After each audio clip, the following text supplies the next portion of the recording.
KKMD 886화 일본 네티즌 K2 흑표는 전차판 F-16이다. 왜 이라크는 미국 에이브럼스 대신 한국 K2를 도입하려는 것일까?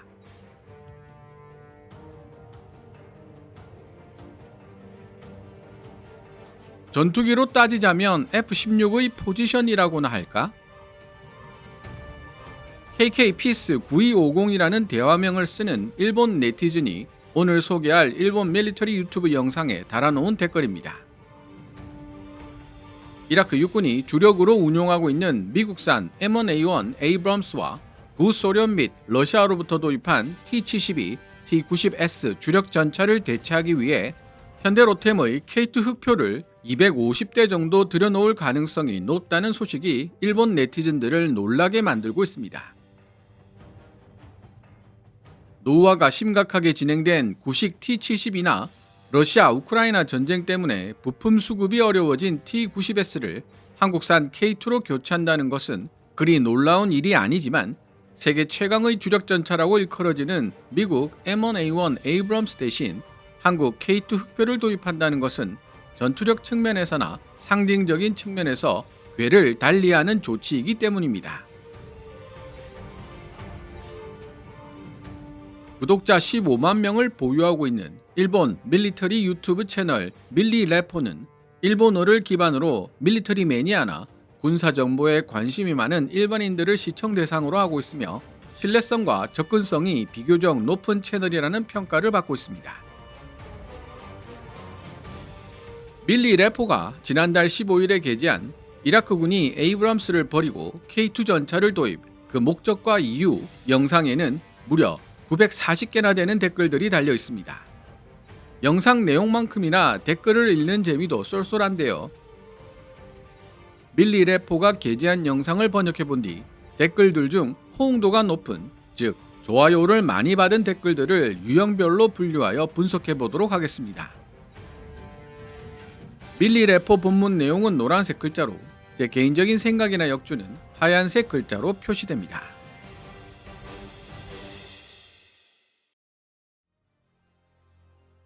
이라크 육군이 현재 보유 중인 미국산 M1A1 에이브럼스 주력 전차 일부와 노후화가 심각하게 진행된 구소련 및 러시아제 T-90S, T-72 주력 전차를 대신할 후속 모델로 한국산 K2 표 도입을 검토하고 있다는 보도가 나오고 있다. 한국 언론들은 지난 9월 국방 관계자가 제보한 정보를 인용해 이라크 육군이 약 250대의 K2 흑표 주력 전차 구매를 추진하고 있으며 현재 운용 중인 140여 대의 M1A1 에이브럼스 및 T-90S, T-72 주력 전차를 단계적으로 K2표로 교체하는 방안을 검토 중이라고 전했다.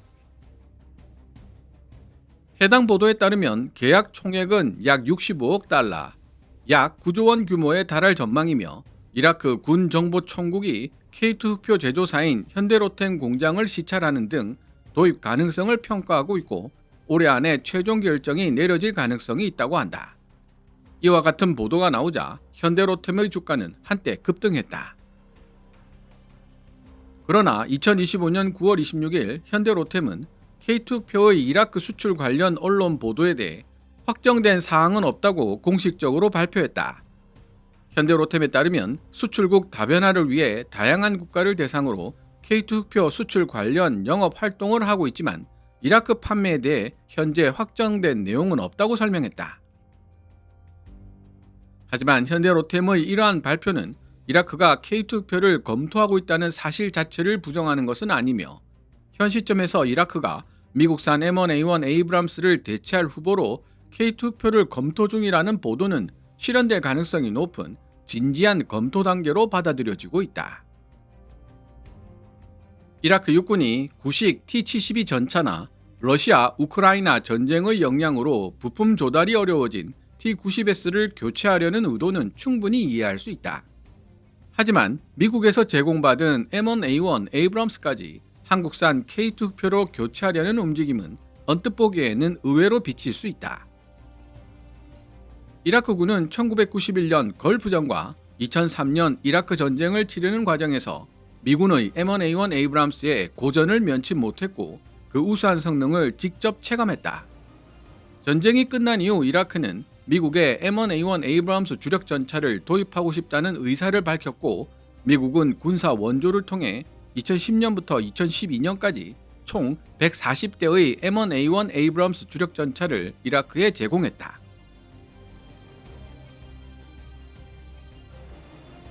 M1A1 에이브람스 자체는 최신형 모델이라고 할 수는 없지만 도입 시점은 비교적 최근이다. 그러나 실제로 운용해보니 강력한 주력 전차이긴 했지만 가스 터빈 방식의 엔진 때문에 연비가 극히 떨어지고 엔진, 변속기 등 정비 부품 조달과 전문 기술자 육성에 드는 유지비가 극도로 높다는 문제점이 대두되었다. 특히 중동 지역인 이라크 특유의 높은 온도와 모래바람이 불어닥치는 환경 때문에 장비가 쉽게 손상되고, 이에 따른 정비 부담도 커서 운용 유지비가 너무 높은 것은 물론 사용하기도 어렵다는 불만이 터져나왔다. 게다가 이라크 육군의 또 다른 주력 전차인 T-72와 T-90S는 모두 구소련 및 러시아에서 만들어진 것이기 때문에 부품, 정비, 훈련, 탄약 규격이 제각기 달라 전체적인 정비 보급 체계의 효율성도 극도로 떨어졌다. 이런 상황 속에서 주력 전차를 하나로 통일하여 운용 부담을 경감시켜야 할 필요성이 부각되었고, 결국 한국산 K2 흑표가 주요 대체 후보로 떠올랐다.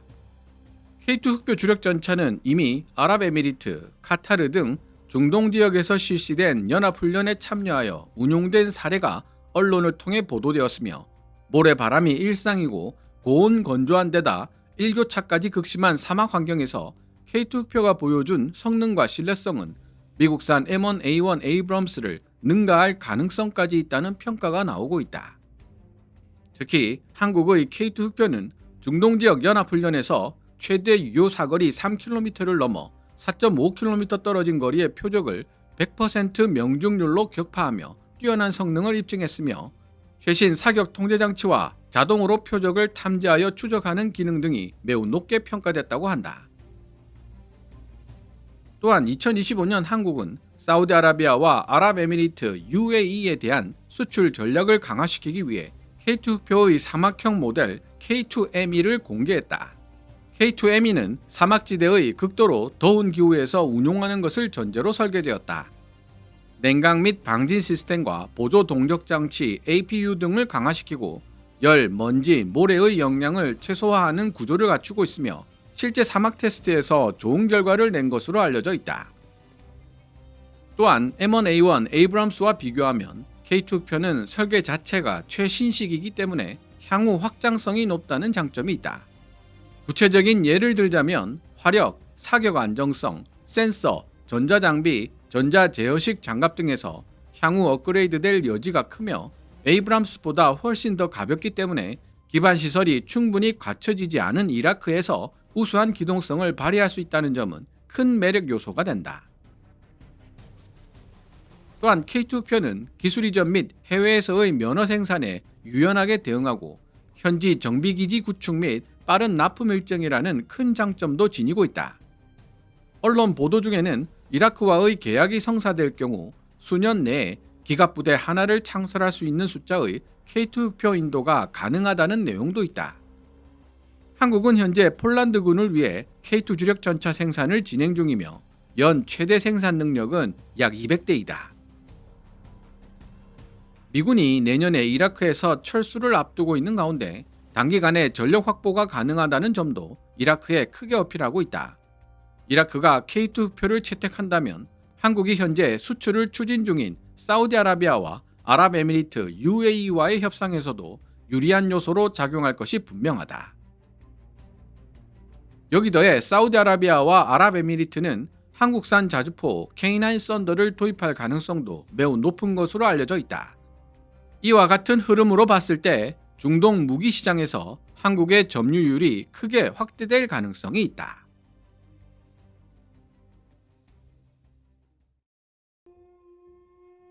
지금까지 일본 밀리터리 유튜브 채널 밀리래퍼가 지난달 15일에 게재한 영상 내용을 번역해 보았습니다.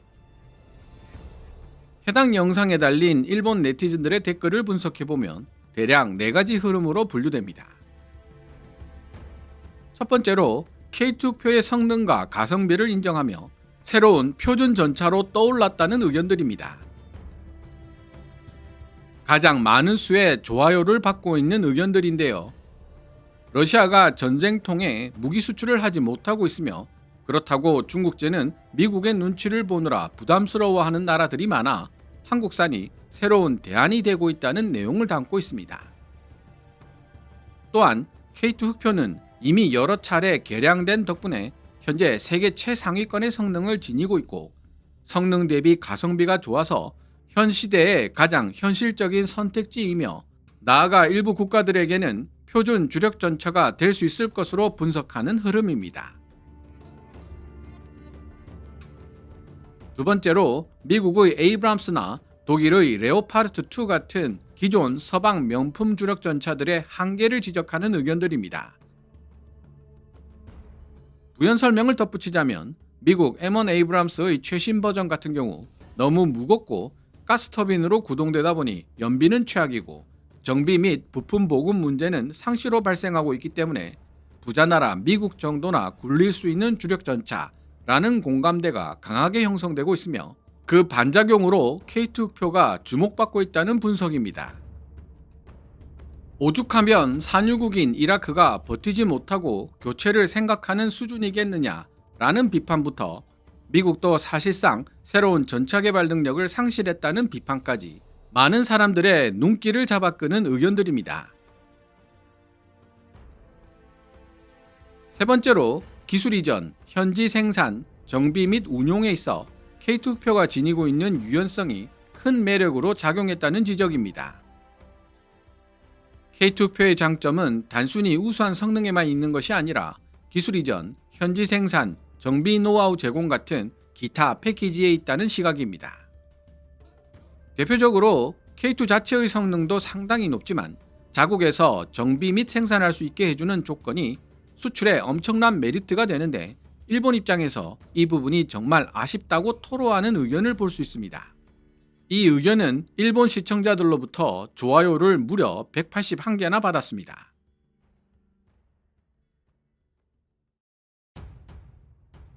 마지막으로 지정학적 요인 때문에 대한민국 K방산이 중동과 중앙아시아 시장에 세력을 확장할 수 있었다는 시각도 있습니다.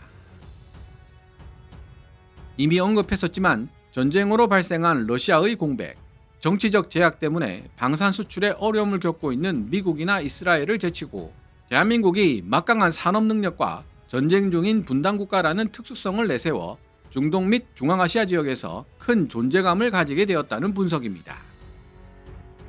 K2 흑표가 T72 계열의 퇴역으로 인한 빈자리를 대체하고도 남을 뿐만 아니라 납기도 빠르고 정비 지원도 두텁기 때문에 앞으로도 수요가 계속 몰릴 것이라는 댓글과 문득 페루 수출이 떠올랐다며 K2 흑표가 이미 여러 지역에서 수출 레이스 중이라는 점을 언급한 댓글이 대표적 사례라고 할 수 있습니다. K2 흑표는 전차판 F16이라는 일본 네티즌의 댓글에 대한 시청자 여러분의 생각은 어떻습니까? 오늘 KKMD에서 준비한 내용은 여기까지입니다. 내용이 유익했다면 이 동영상 하이프하기를 팍팍 눌러주시고요. KKMD는 여러분들께서 챙겨봐 주시는 광고 수익으로 운영되고 있습니다만 영상 제작을 직접 지원하고 싶다면 농협 9481216701호로 후원해 주셔도 됩니다. 지금까지 시청해 주셔서 감사합니다. 케빈즈 밀리터리 채널 KKMD